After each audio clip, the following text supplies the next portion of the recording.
ये चैनल केवल मनोरंजन के लिए है। हम किसी भी प्रकार के अंधविश्वास को बढ़ावा नहीं देते। मेघना बेटा, तुमको इस पुराण के बारे में कैसे पता चला? शायद अभी सच बोलना ठीक नहीं होगा। मुझे माफ कीजिएगा अंकल। मैं एक रात यहां अकेले आई थी, तभी मैंने उस चाबी को रखा हुआ देखा था, लेकिन वो उस तहखाने की है ये मुझे नहीं पता था। कोई बात नहीं बेटा, तुम्हारा बहुत बहुत धन्यवाद कि तुमने हमें बीरमपुर पुराण तक पहुंचाया। तांत्रिक महाराज, अब जल्दी कीजिए। तांत्रिक महाराज ने किताब खोली और पढ़ना शुरू किया। महाराज दमयंती के जवान और खूबसूरत हो जाने से बहुत खुश थे, लेकिन दूसरी तरफ राज्य के लोग निशिर मोलों के खौफ में जी रहे थे। ऐसे ही 3 महीने बीत गए। एक दिन प्रजा के 2 आदमी महल में पहुंचे। महाराज, आपके सिपाहियों ने हमारे गांव के 4 निशिर मोलों को मार दिया और उनके शव लेकर आपके पास चले आए। आप ऐसा क्यों कर रहे हैं? हमें जानने का अधिकार है कि आपने ऐसा आदेश क्यों दिया और आप उन शवों का क्या करते थे? महाराज कुछ बोलते उससे पहले ही दमयंती गुस्से में बोली, तुम्हारी हिम्मत कैसे हुई महाराज से ऐसे सवाल करने की? दमयंती, इन्हें बात करने दो। नहीं महाराज, अब सच जानने का समय आ गया है। सभी हैरान होकर उसकी तरफ देखने लगे। दमयंती जोर से हंसी। जानना चाहते हो मैं कौन हूं? मैं एक डायन हूं। यह सुनते ही पूरे दरबार में सन्नाटा छा गया। महाराज का शरीर कांपने लगा। तो तुमने हमसे विवाह क्यों किया? मैं पति पत्नी के किसी धर्म को नहीं मानती। मैंने तुमसे विवाह सिर्फ इसलिए किया ताकि मुझे समय पर मुर्दों का खून मिलता रहे और मैं अपनी उम्र 1000 साल तक बढ़ा सकूं। क्या? राजकुमारी और महाराज स्तब्ध रह गए। हां, और इस काम में तुम दोनों ने मेरी मदद की है, इसलिए मैं तुम्हें जीवित छोड़ रही हूं। अब निकल जाओ यहां से। इस राज्य पर अब सिर्फ मेरा राज होगा।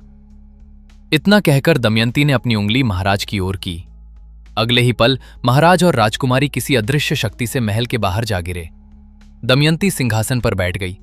उसने अपनी शक्तियां बढ़ाने के लिए एक मांत्रिक को भी महल में रख लिया, जो दिन रात काले मंत्रों का जाप करता रहता था। दूसरी तरफ महाराज और राजकुमारी एक पहाड़ी पर छिपे बैठे थे। अब हम क्या करें? पिताश्री, आपने बहुत बड़ी गलती की है, लेकिन हमें इसका सामना करना होगा। कुछ देर सोचने के बाद महाराज बोले, हमें ब्राह्मण जी के पास जाना चाहिए। दोनों ब्राह्मण जी के पास पहुंचे और पूरी बात बताई। ब्राह्मण जी गंभीर स्वर में बोले, दमयंती को मारना नामुमकिन है, उसे सिर्फ कैद किया जा सकता है। कैसे? पूर्णिमा की रात, आधी रात के समय यदि उसके ऊपर तांबे के चाकू से हमला किया जाए तो उसकी शक्तियां समाप्त हो जाएंगी, और सूर्योदय से पहले उसे जमीन में गाड़ दिया जाए तो वो कई वर्षों तक कैद रहेगी। हम ये अवश्य करेंगे। नहीं महाराज, ये कार्य केवल एक महान कोमल हृदय और वीर स्त्री ही कर सकती है। ऐसी स्त्री जिसकी वजह से 100 से अधिक लोगों की जान बची हो। सभी सोच में पड़ गए। तभी ब्राह्मण जी मुस्कुराए। ऐसी स्त्री कोई और नहीं, स्वयं राजकुमारी मेघालय हैं। इसके बाद ब्राह्मण जी ने महामारी वाली घटना याद दिलाई, जब राजकुमारी मेघालय मृत्युंजय अमृत का बीज लेकर आई थी और हजारों लोगों की जान बची थी। अब तय हो गया कि दमयंती का सामना राजकुमारी ही करेंगी। कुछ दिनों बाद पूर्णिमा की रात आ गई। ब्राह्मण जी ने राजकुमारी को एक तांबे का चाकू दिया और आशीर्वाद देकर विदा किया। आधी रात को श्मशान भूमि में दमयंती मंत्र जाप कर रही थी। राजकुमारी धीरे धीरे उसके पास पहुंची। उसने मन ही मन वो मंत्र पढ़ा जो ब्राह्मण जी ने बताया था, लेकिन दमयंती ने उसकी मन की आवाज सुन ली। उसने आंखें खोली। तू यहां क्या कर रही है? राजकुमारी एक पल के लिए चौंकी, लेकिन बिना समय गवाए उसने तांबे का चाकू दमयंती पर चला दिया। दमयंती की चीख पूरे राज्य में गूंज उठी। घरों में रखे बर्तन तक जमीन पर गिर पड़े। कुछ देर तड़पने के बाद दमयंती शांत हो गई। उसकी शक्तियां समाप्त हो चुकी थीं। सुबह होने से पहले उसे एक गुफा में कैद कर दिया गया। अगले दिन पूरे राज्य में उत्सव मनाया गया। राजकुमारी की जय, राजकुमारी की जय। लेकिन कहानी यहीं समाप्त नहीं हुई। कुछ समय बाद शनिवार की रात फिर वही डरावनी आवाजें सुनाई देने लगीं। निशिर मोल वापस आ गए थे। वे 2 लोगों को उठाकर ले गए। अगले दिन सभा बुलाई गई। ब्राह्मण जी बोले, निशिर मोलों को रोकना दमयंती से भी कठिन है। वे महाराज को एक दुष्ट राजा मानते हैं। राजकुमारी ने फैसला किया कि वो स्वयं उनसे बात करेंगी। अगले शनिवार रात को वो अकेले उनके सामने पहुंची। हम राजकुमारी मेघालय हैं। हम अपने पिता की क्रूरता से शर्मिंदा हैं। निशिरमोल रुक गए। हम वादा करते हैं कि महाराज का मृत शरीर हम स्वयं आपको लाकर देंगे।